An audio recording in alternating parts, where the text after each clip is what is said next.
इसमें आज हम आपको अयादी संधि के विषय में बता रहे हैं। इसमें संधि इस प्रकार से अयादी आपको हमने बताया कि इसमें संधि किसे कहते हैं, संधि कितने प्रकार की होती है, ये हम आपको सब बता चुके हैं।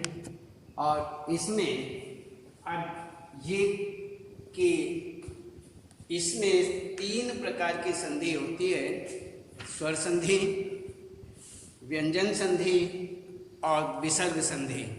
तो इस प्रकार से 3 प्रकार की संधि और तीनों प्रकारों के अंतर्गत स्वर संधि जो है इसके विषय में हम आपको बता रहे थे। स्वर संधि 5 प्रकार की होती है।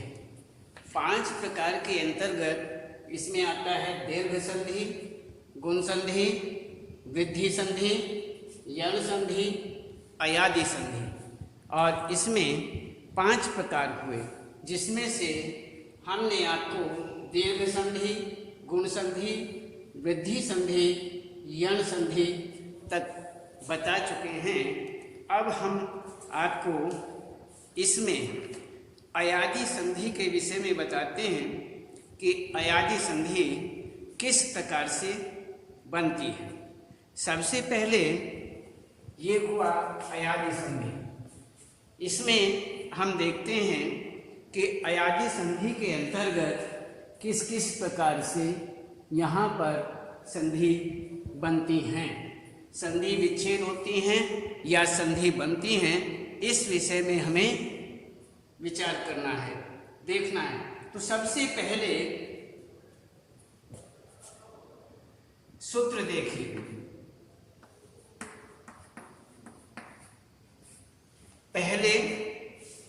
पहले शब्द के अंत में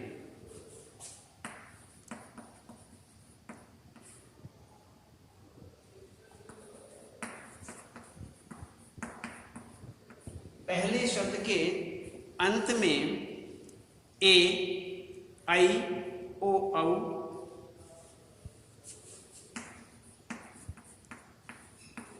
ए, आई, ओ,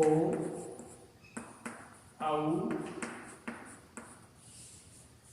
ये आपको हमने 4 शब्द बताए, 4 ये वर्ण बताए हैं, ए, आई, ओ, औ।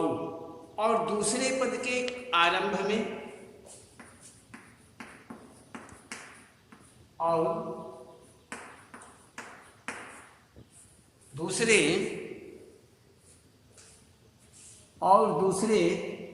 पद के आरंभ में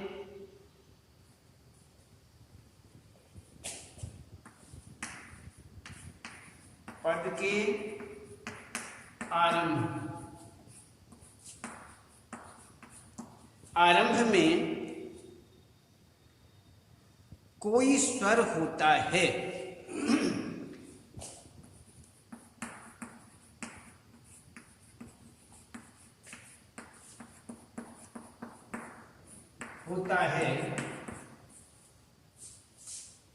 तो ए का अय,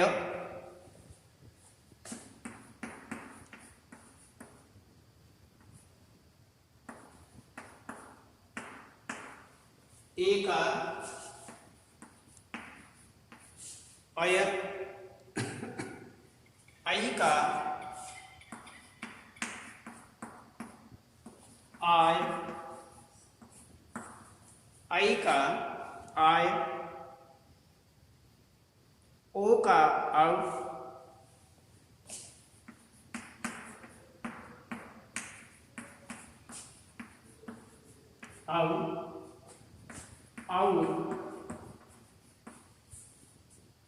औ, औ का आव हो जाता है।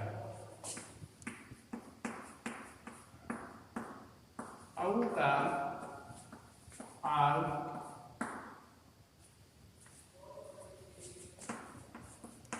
हो जाता है।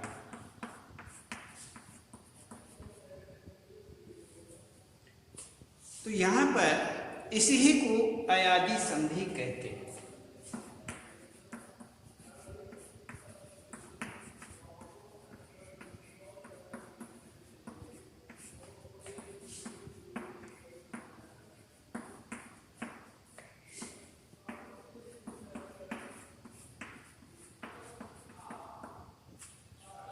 इसमें देखिए, संधि के अंतर्गत हम आपको बता चुके हैं कि स्वर संधि बता रहे हैं। स्वर संधि में आगे ये 5 हैं: दीर्घ संधि, गुण संधि, वृद्धि संधि, यण संधि, अयादि संधि। इसमें दीर्घ संधि, गुण संधि और वृद्धि संधि, यण संधि आपको हम बता चुके हैं। और अब है अयादि संधि। अयादि संधि के अंतर्गत क्या आता है? पहले शब्द के अंत में ये सूत्र है। इस सूत्र के विषय में हमें देखना है कि पहले शब्द के अंत में ए, आई, ओ, औ और दूसरे पद के आरंभ में कोई स्वर होता है तो ए का, आई का,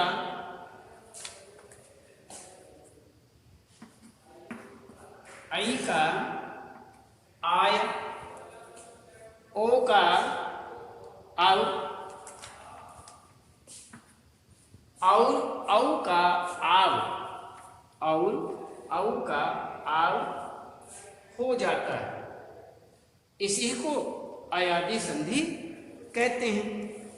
इसी को हम अयादि संधि कहते हैं। देखिए, यदि हमारे इसमें एग्जाम्पल के आधार पर यदि हम देखते हैं तो इसमें आपको बताते हैं कि जैसे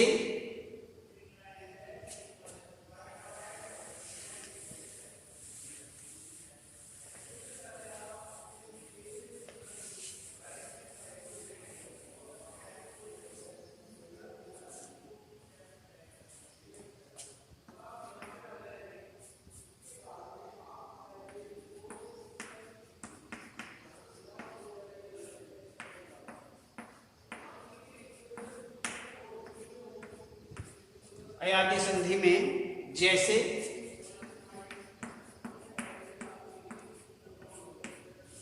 जैसे ए, आई। अच्छा, ए बराबर हमने क्या बताया था?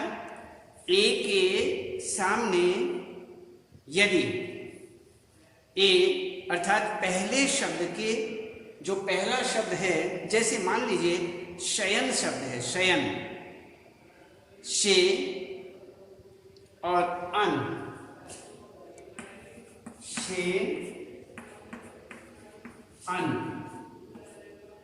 ये शब्द यदि हमारे सामने है तो इसमें कौन सा वर्ण है? इसमें वर्ण हुआ ए। क्यों? पहले शब्द का अंतिम वर्ण ए होता है, दूसरे शब्द का पहला वर्ण ए होता है। और सूत्र के अनुसार ए के सामने यदि कोई भी स्वर आ जाए तो ए का क्या बन जाता है? अय, अय बन जाता है।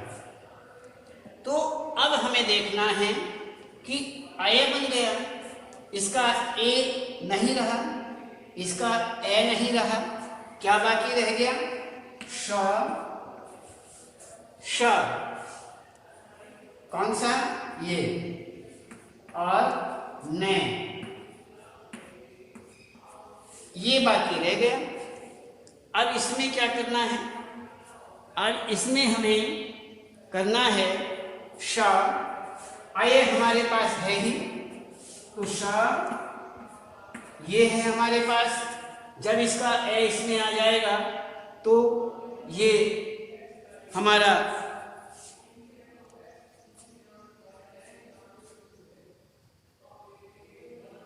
यहां अ ये बन जाएगा। तो इस तरह से यहाँ पर शा हो गया, या का रूप है और आगे बन गया शयन आ। तो इस प्रकार से यहाँ पर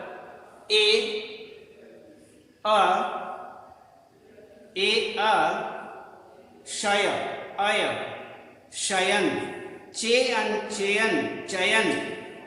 आगे और बहुत सारे उदाहरण हैं, इसमें देखिए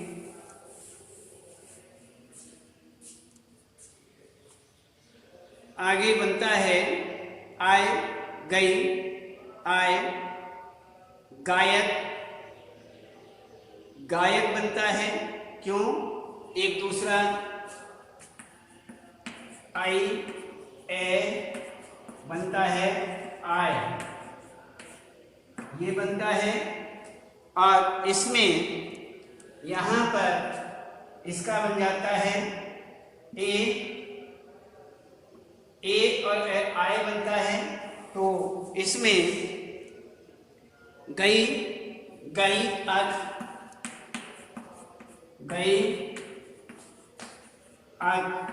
गायक, ये बन जाता है। तो इस प्रकार से अब आगे देखते हैं ओ का।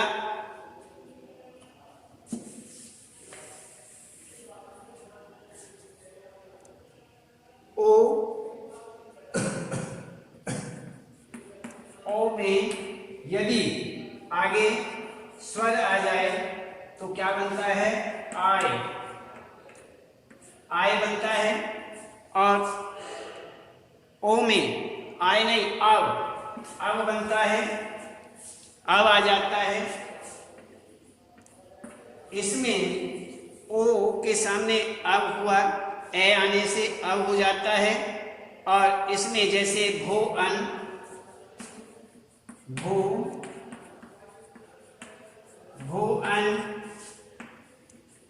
ये हो गया भवन, वे बन जाता है ना, भवन, ये भवन बन गया। इस प्रकार से यहाँ पर ये वर्ण आपके सामने बनते हैं शब्द इस प्रकार से संधि। जैसे औ का आप देख लीजिए, औ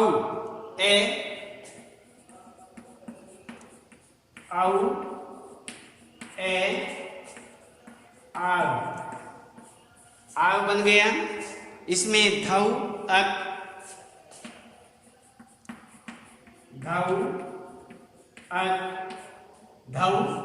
धौ में औ है, पहले पद का अंतिम वर्ण, दूसरे पद का पहला वर्ण, दूसरे पद का पहला वर्ण दोनों मिलकर के आव बनते हैं। अब यहाँ पर धावक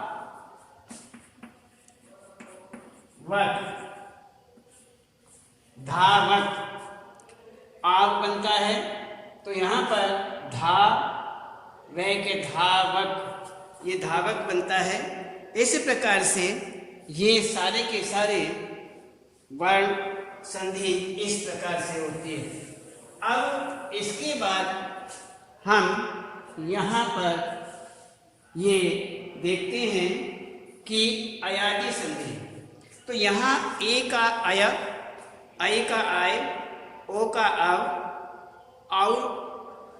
औ का आव हो जाता है। बाद में जो भी स्वर होता है उसकी मात्रा पहले स्वर में लग जाती है।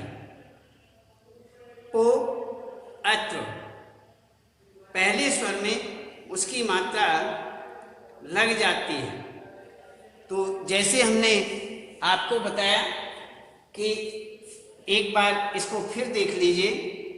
जैसे हमने आपको बताया कि ए मिलकर के आय बनता है, ये आपको बताया।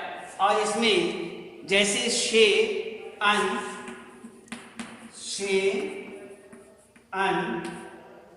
ये हमारे सामने पहले वर्ण का ए, दूसरे पहले वर्ण का अंतिम वर्ण ए, दूसरे पद का पहला वर्ण ए मिलकर के अय बनता है।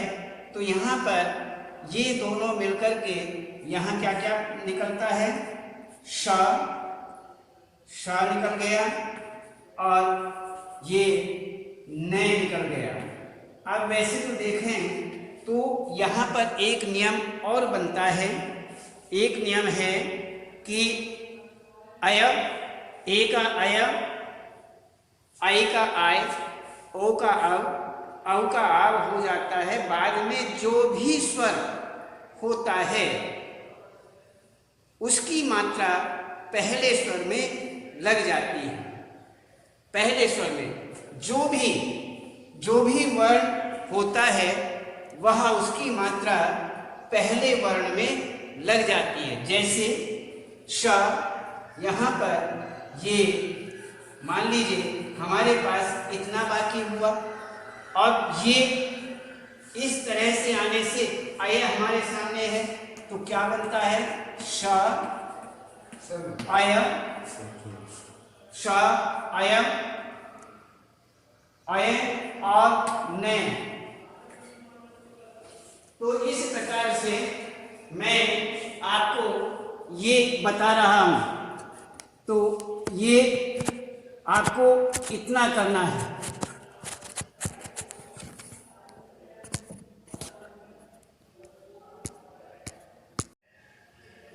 इसमें मैं आपको इस तरह से ये संधि के विषय में बता रहा था।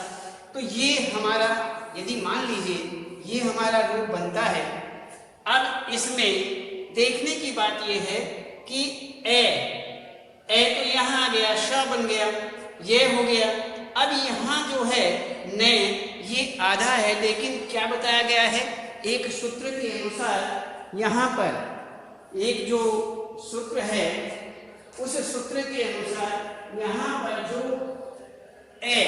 जो भी स्वर आता है अर्थात उसकी मात्रा पहले स्वर में लग जाती है। कहते हैं बाद में जो भी स्वर होता है उसकी मात्रा पहले स्वर में लग जाती है। पहले स्वर में लग जाती है, जैसे पो, इत्र। तो इस प्रकार से यहाँ पर जो बनेगा वह बन जाएगा शयन। तो ये हमारा शयन बनता है। तो इस प्रकार से यहाँ पर ये सारी मात्राएं, स्वर, पांचों स्वरों की संधियां जो मैंने आपको बताई हैं, इसे आप अच्छी तरह से करेंगे। और करने के बाद अब आप इसमें, इसके बाद स्वर संधि के बाद अब आपको हम व्यंजन संधि के विषय में बताएंगे। व्यंजन संधि देखेंगे।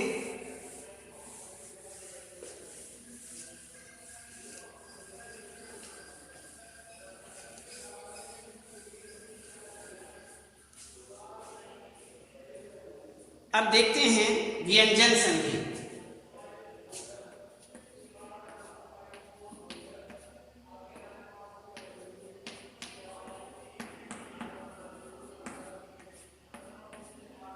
व्यंजन संधि। अब व्यंजन संधि, व्यंजन के बाद स्वर या व्यंजन आने पर, व्यंजन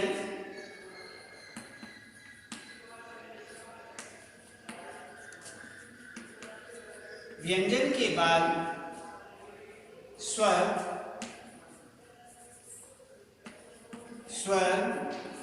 या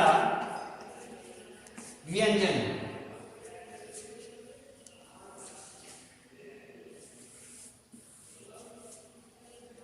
व्यंजन वर्ण के बाद स्वर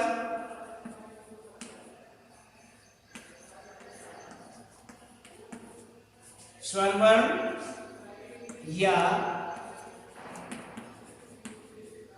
व्यंजन वर्ण।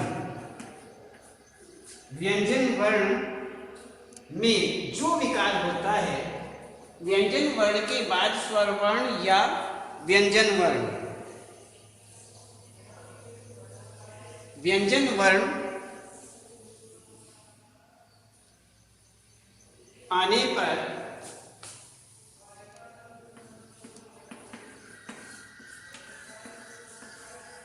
व्यंजन वर्ण आने पर व्यंजन में जो विकार होता है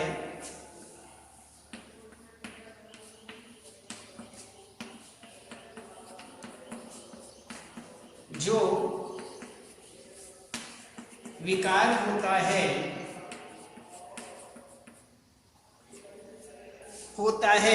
उसे व्यंजन संधि कहते हैं।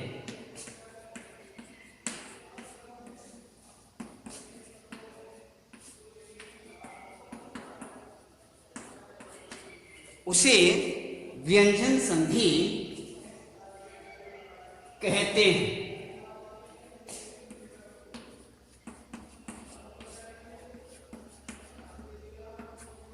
उसे व्यंजन संधि कहा जाता है। अब व्यंजन के बाद स्वर या व्यंजन आने पर व्यंजन में जो विकार होता है उसे व्यंजन संधि कहते हैं। जैसे व्यंजन वर्ण हुआ, व्यंजन वर्ण के बाद में यदि स्वर वर्ण या व्यंजन वर्ण आ जाए और उसके आने पर व्यंजन वर्ण में जो विकार होता है उसे ही हम व्यंजन संधि कहते हैं। इसमें वर्ग के पहले,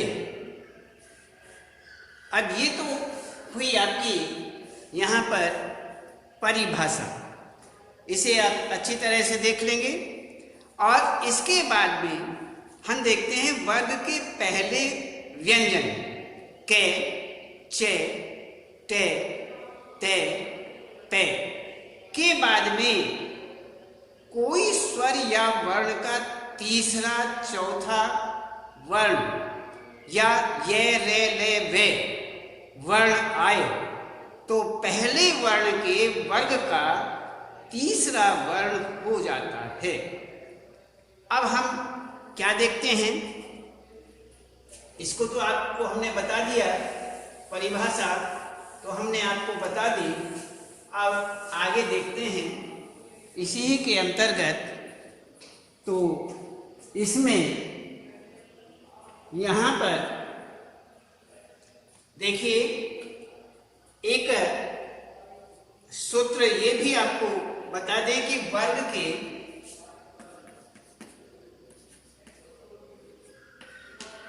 आपने वर्ग तो पढ़े हैं, कवर्ग, चवर्ग, टवर्ग, पवर्ग, तवर्ग, पवर्ग, ये सारे के सारे जो या रा ला वा, तो ये सारे के सारे आपने पढ़े हैं। इसलिए यहाँ पर ये सूत्र चलेगा। इस सूत्र का आप विशेष रूप से ध्यान रखेंगे और इसी सूत्र के अंतर्गत हम आपको बताते हैं कि वर्ग के पहले व्यंजन, वर्ग के पहले व्यंजन, वर्ग के पहले व्यंजन कौन कौन से हैं? के, चे, ते, ते, पे, ये आपके वर्ण व्यंजन वर्ग के पहले व्यंजन माने जाते हैं। कवर्ग, चवर्ग, टवर्ग, तवर्ग, पवर्ग, ये हुआ हमारे। इस प्रकार से यहाँ पर ये बताया गया है। इसमें हम देखते हैं कि वर्ग के पहले व्यंजन का चा, टा, ता, पा के बाद कोई स्वर या वर्ग का के बाद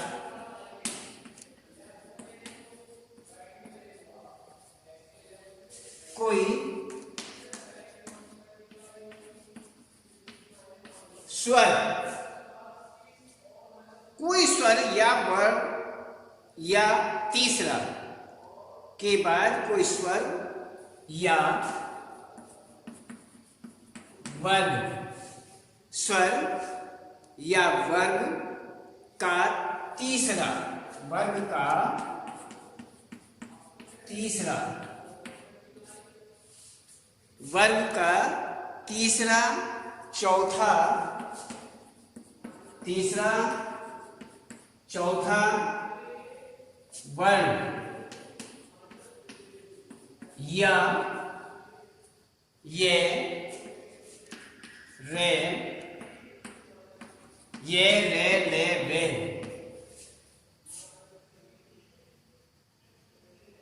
वर्ण आए,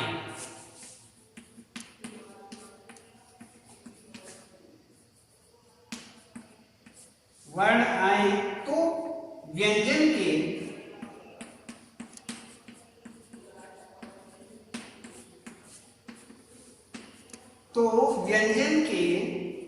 वर्ग,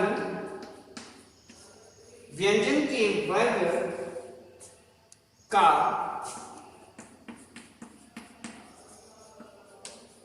तीसरा वर्ण हो जाता है।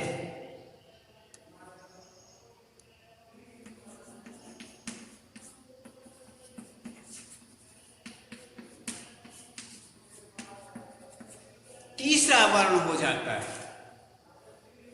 तो इसमें यहां पर कहते हैं कि वर्ग के पहले व्यंजन, वर्ग का पहला व्यंजन के, चे, ते, ते, पे, वर्ग के पहले व्यंजन के, चे, ते, ते, पे के बाद, इनके बाद में कोई स्वर या कोई स्वर आ जाए या वर्ग का तीसरा या चौथा वर्ण आ जाए, चौथा वर्ण आ जाए या ये रे ले वे आ जाए, वर्ण आए तो व्यंजन के वर्ग का तीसरा वर्ण हो जाता है। तीसरे वर्ण का प्रयोग किया जाता है, वर्ण हो जाता है। तो इस प्रकार से यहां पर ये बताया गया। अब इसमें हम इसके बाद आपको कल बताएंगे। आज केवल इतना ही।